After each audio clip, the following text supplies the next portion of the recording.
তো hello' friends, আশা কৰিছোঁ আপোনালোক সকলোৱে ভালে আছে। তো ফাইনেলি আকৌ নতুনকৈ বহুত চাকৰি মুকলি কৰা হ'ল PWD ডিপাৰ্টমেণ্টত। তো আপোনালোকে যদি PWD ডিপাৰ্টমেণ্টত চাকৰি কৰিব বিচাৰে তো আপোনালোকে কৰিব পাৰিব। তো PWD ডিপাৰ্টমেণ্টত চাকৰি কৰিবৰ কাৰণে আপোনাৰ এডুকেশ্যন কোৱালিফিকেশ্যন কিমান হ'ব লাগিব, বয়স কিমান হ'ব লাগিব, চিলেকশ্যন প্ৰচেছটো কেনেকুৱা হ'ব আৰু আবেদন কৰাৰ সময়ত কোনসকল কেণ্ডিডেটক কিমান এপ্লিকেশ্যন ফিজ দিব লাগিব, তো সকলো ডিটেইলছ আজিৰ এইটো ভিডিঅ'ত মই আপোনালোকক জনাই দিম। তো ভিডিঅ'টো অলপো স্কিপ নকৰাকৈ প্ৰথমৰ পৰা শেষলৈ চাই থাকিব। আৰু যদি মোৰ চেনেল নতুন হৈ আছে তেনেহ'লে প্লিজ চেনেলটো ছাবস্ক্ৰাইব কৰিব আৰু কাষত থকা বেল আইকনটো অন কৰি দিব। আৰু এইটো ভিডিঅ' আপোনাৰ বন্ধু বান্ধৱীসকলৰ ওচৰত হোৱাটছএপত ফেচবুকত যিমান পাৰে আপোনালোকে শ্বেয়াৰ কৰি দিব, যাতে সকলোৱে এই ভিডিঅ'টো চাই PWD ডিপাৰ্টমেণ্টৰ চাকৰিৰ বিষয়ে জানিব পাৰে বা এপ্লাই কৰি ল'ব পাৰে। তেন্তে বলক ভিডিঅ'টো আৰম্ভ কৰোঁ। তো প্ৰথমতে আপোনালোকে ইয়াৰ ফুল ডিটেইলছটো জানি লওক। ইয়াৰ পিছত আপোনালোকে আবেদন কেতিয়াৰ পৰা কৰিব পাৰিব, কেতিয়ালৈকে লাষ্ট ডেট ৰখা হ'ব, মই ভিডিঅ'ৰ শেষত আপোনাক জনাই দি আছোঁ। প্ৰথমতে আপোনালোকে ডিটেইলছটো জানি লওক। তো ইয়াৰ অৰ্গেনাইজেশ্যন নেম হ'ব আপোনাৰ চেণ্ট্ৰেল পাব্লিক ৱৰ্ক ডিপাৰ্টমেণ্ট, তো CPWD। তো CPWD ফুল ফৰ্ম হ'ব আপোনাৰ চেণ্ট্ৰেল পাব্লিক ৱৰ্ক ডিপাৰ্টমেণ্ট। আপুনি চাব পাৰিছে। তো ইয়াতে আপোনালোকে বহুত কেইটা বিভাগত কিন্তু চাকৰি মুকলি কৰা হৈছে। তো ছুপাৰভাইজাৰৰ চাকৰি মুকলি কৰা হৈছে, LDC কালাৰ পোষ্ট মুকলি কৰা হৈছে, একাউণ্টেণ্টত পোষ্ট মুকলি কৰা হৈছে, অফিচাৰত পোষ্ট মুকলি কৰা হৈছে, এছিষ্টেণ্টত পোষ্ট মুকলি কৰা হৈছে, ড্ৰাইভাৰত পোষ্ট মুকলি কৰা হৈছে, ষ্টেন'গ্ৰাফাৰত পোষ্ট মুকলি কৰা হৈছে, তাৰপিছত মাল্টিটাস্কিং ষ্টাফত পোষ্ট মুকলি কৰা হৈছে। তো ইয়াতে বহুত কেইটা বিভাগত কিন্তু চাকৰি মুকলি কৰা হৈছে। তো আপোনালোকে যদি PWD ডিপাৰ্টমেণ্টত চাকৰি কৰিব বিচাৰে তো আপোনালোকে কৰিব পাৰিব। তো বহুত কেইটা বিভাগত চাকৰি মুকলি কৰা হৈছে। তো ইয়াৰ পিছত আপোনালোকে ইয়াতে টোটেল পোষ্ট চাকৰি আপোনালোকে 8,600, তো 8,600 পোষ্ট মুকলি কৰা হৈছে।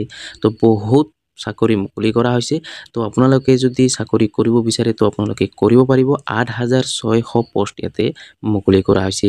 তো ইয়াৰ পিছত চাগে আপোনালোকে এপ্লাই মোড আপোনাৰ অনলাইন হ'ব। তো আপোনাক অনলাইন এপ্লাই কৰিব লাগিব।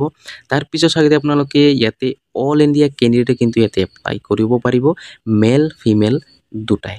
তো ল'ৰা ছোৱালী দুটাই কিন্তু এই চাকৰিটোৰ বাবে আবেদন কৰিব পাৰিব PWD ডিপাৰ্টমেণ্টত। তো আপোনালোকে যদি চাকৰি কৰিব বিচাৰে PWD ডিপাৰ্টমেণ্টত তো আপোনালোকে কৰিব পাৰিব। তো তাৰপিছত চাগে আপোনালোকে যিটো চেলাৰী আপোনালোকৰ PWD ডিপাৰ্টমেণ্টৰ যিটো চেলাৰী, তো চেলাৰী কিন্তু আপোনালোকে ইয়াতে যথেষ্ট লাভ কৰিব। তো চেলাৰী চাওক এতিয়া আপোনালোকে 80,500ৰ পৰা লৈ 56,100 লৈকে পাৰ মান্থ চেলাৰী লাভ কৰিব। তো ইয়াৰ যিটো দৰমহাটা কিন্তু আপোনালোকে যথেষ্ট লাভ কৰিব। 18,500ৰ পৰা লৈ 56,100 লৈকে পাৰ মান্থ চেলাৰী লাভ কৰিব। তো চেলাৰী কিন্তু আপোনালোকে যথেষ্ট লাভ কৰিব। তো আপোনালোকে যদি চাকৰি কৰিব বিচাৰে তো আপোনালোকে কৰিব পাৰিব। আৰু ইয়াতে কিন্তু সকলোৱে আবেদন কৰিব পাৰিব, 10 পাছৰ পৰা লৈ সকলোৱে কিন্তু আবেদন কৰিব পাৰিব। এতিয়া আপোনালোকে এই চাকৰিটো কৰিবৰ কাৰণে বয়স কিমান হ'ব লাগিব। তো এজ লিমিট চাওক, এতিয়া আপোনালোকে মিনিমাম বয়স আপোনাৰ 18 ইয়াৰ্ছ হ'ব লাগিব আৰু মেক্সিমাম যিটো বয়স সেইটো আপোনালোকে 42 ইয়াৰ্ছ হ'ব লাগিব। তো 18 ইয়াৰ্ছৰ পৰা লৈ 42 ইয়াৰ্ছৰ ভিতৰত হ'ব লাগিব, তেতিয়াহে আপোনালোকে এই চাকৰিটোৰ বাবে আবেদন কৰিব পাৰিব। আৰু লগতে ইয়াতে এজ ৰিলেক্সন লাভ কৰিব, যিসকল SC ST OBC হয় সেইসকল কিন্তু ইয়াতে এজ ৰিলেক্সনো লাভ কৰিব। তো আপোনালোকে নিশ্চয় গম পালে। তো তাৰপিছত চাওক এতিয়া আপোনালোকে এপ্লিকেশ্যন ফিজ, তো যেতিয়া আপোনালোকে আবেদন কৰিব তো আবেদন কৰাৰ সময়ত চাওক এতিয়া আপোনালোকে সকলোকে দিব নালাগে। যিসকল জেনেৰেল আৰু OBC কেণ্ডিডেট হয় সেইসকলক কিন্তু 100 টকাকৈ পে'মেণ্ট কৰিব লাগিব। আৰু ইয়াৰ বাহিৰে SC ST PWD সকলক কিন্তু 1 টকা দিব নেলাগে, ফ্ৰী অফ কষ্ট আপোনালোকে আবেদন কৰিব পাৰিব। যিসকল জেনেৰেল আৰু OBC হয় সেইসকলকহে 100 টকাকৈ পে'মেণ্ট কৰিব লাগিব। তো পে'মেণ্ট মোড আপোনাৰ অনলাইন হ'ব। অনলাইন আপোনালোকে debit card, net banking, credit card, PhonePe, Paytm এইবোৰ দি কিন্তু আপোনালোকে কৰিব পাৰিব পে'মেণ্টটো। তো আপোনালোকে নিশ্চয় গম পালে। তো তাৰপিছত চাওক এতিয়া আপোনালোকে সিলেকশন প্ৰসেস। তো সিলেকশন প্ৰসেসটো আপোনাৰ কেনেকুৱা হ'ব, ইয়াতে তিনিটা হ'ব। এটা হ'ব ৰিটাৰ্ণ এক্সাম হ'ব, এটা হ'ব ইণ্টাৰভিউ হ'ব আৰু এটা ডকুমেণ্ট ভেৰিফিকেশ্যন হ'ব। তো তিনিটা সিলেকশন প্ৰসেস হ'ব, ৰিটাৰ্ণ এক্সাম হ'ব, ইণ্টাৰভিউ হ'ব আৰু ডকুমেণ্ট ভেৰিফিকেশ্যন হ'ব। এই তিনিটা আপোনাৰ সিলেকশন হ'ব আৰু এই তিনিটাতে আপোনাক পাছ হ'ব লাগিব, তেতিয়াহে আপোনালোকে চাকৰিটো লাভ কৰিব। তো আপোনালোকে নিশ্চয় গম পালে। তাৰপিছত আপোনালোকে এই চাকৰিটো কৰিবৰ কাৰণে PWD ডিপাৰ্টমেণ্টৰ চাকৰি কৰিবৰ কাৰণে আপোনাক বয়স এডুকেশ্যন কোৱালিফিকেশ্যন কিমান হ'ব লাগিব। তো প্ৰথমতে হয়তো মই আপোনাক জনাই দিছোঁ যে এতিয়া মই আপোনাক জনাই দি আছোঁ যে এডুকেশ্যন কোৱালিফিকেশ্যন কিমান হ'ব লাগিব তো চাওক এতিয়া আপোনালোকে 10 পাছৰ পৰা লৈ মই প্ৰথমতে কৈছিলোঁ যে আপোনালোকক 10 পাছৰ পৰা সকলোৱে আবেদন কৰিব পাৰিব 10 পাছৰ পৰা লৈ হাই ছেকেণ্ডাৰী গ্ৰেজুৱেট সকলোৱে কিন্তু আবেদন কৰিব পাৰিব কাৰণ ইয়াতে ড্ৰাইভাৰৰ পোষ্ট আছে তো সেইকাৰণে ইয়াতে 10 পাছ কৰা কিন্তু সকলোৱে ইয়াতে আবেদন কৰিব পাৰিব 10 পাছৰ পৰা লৈ হাই ছেকেণ্ডাৰী গ্ৰেজুৱেট সকলোৱে কিন্তু আবেদন কৰিব পাৰিব তো আপোনালোকে নিশ্চয় গম পালে এডুকেশ্যন কোৱালিফিকেশ্যন কিমান হ'ব লাগিব যদি আপোনালোকে 10 পাছ চেম্পল যদি আপোনালোকে মেট্ৰিক পাছ কৰিছে তো আপোনালোকে এই চাকৰিটোৰ বাবে আবেদন কৰিব পাৰিব বা আপোনালোকে PWD ডিপাৰ্টমেণ্টৰ চাকৰি কৰিব পাৰিব তো আপোনালোকে নিশ্চয় গম পালে তো তাৰ পিছত চাইতে আপোনালোকে ইম্পৰ্টেণ্ট কিছুমান ডকুমেণ্টছৰ প্ৰয়োজন হ'ব তো কি ডকুমেণ্টছৰ প্ৰয়োজন হ'ব তো প্ৰথমতে পাছপোৰ্ট সাইজ ফটো লাগিব সিগনেচাৰটো লাগিব আধাৰ কাৰ্ডখন লাগিব এডুকেশ্যন সকলো সাৰ্টিফিকেট লাগিব কাষ্ট সাৰ্টিফিকেটখন লাগিব আৰু এজ প্ৰুফ হিচাপে আপোনাক এটা সাৰ্টিফিকেট দিব লাগিব তো কাষ্ট সাৰ্টিফিকেটটো কিন্তু সকলোকে দিব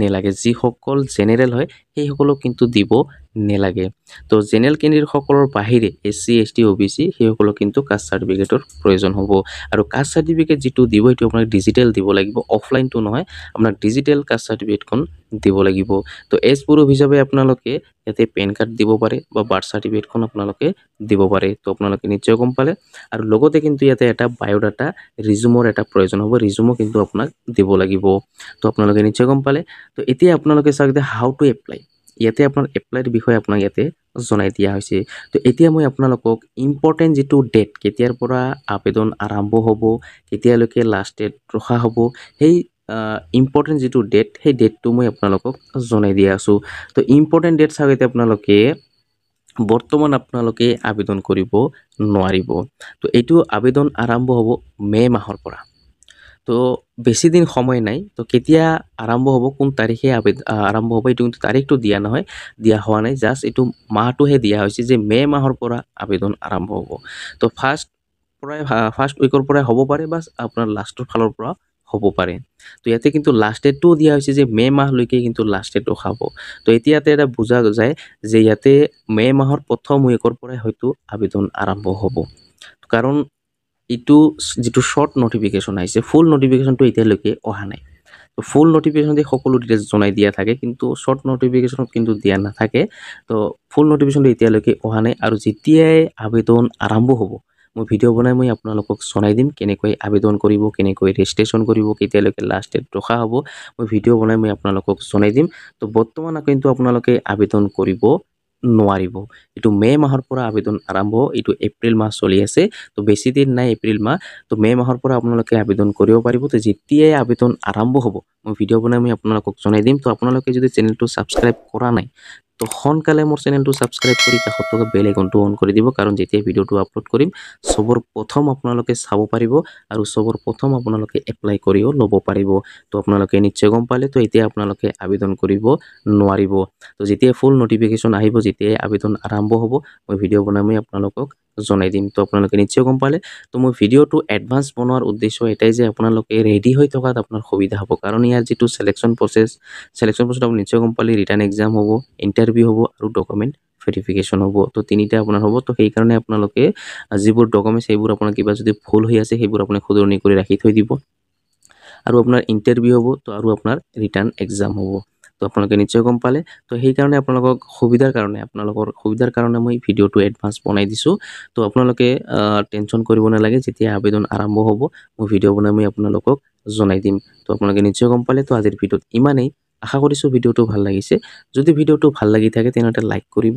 আৰু যদি মোৰ চেনেলত নতুন হৈ আছে তেনলে প্লিজ চেনেলটো সাবস্ক্ৰাইব কৰিব আৰু কাষত থকা বেল আইকনটো অন কৰি দিব কাৰণ এনেকুৱা জব ৰিলেটেড ভিডিও মই সদায় আপলোড কৰি থাকো যদিহে আপোনালোকে সবৰ প্ৰথম চাব বিচাৰে বা আপোনালোকে সবৰ প্ৰথম এপ্লাই কৰিব বিচাৰে তো চেনেলটো সাবস্ক্ৰাইব কৰি কাষত থকা বেল আইকনটো অন কৰি দিব আৰু এই ভিডিও আপোনাৰ বন্ধু বান্ধৱী সকলৰ ওচৰত হোৱাটছআপ ফেসবুক যিমান পাৰে আপোনালোকে শেয়াৰ কৰি দিব যাতে সকলোৱে এই ভিডিওটো চাই PWD ডিপাৰ্টমেন্টৰ চাকৰিৰ বিষয়ে জানিব পাৰে বা এপ্লাই কৰি ল'ব পাৰে ধন্যবাদ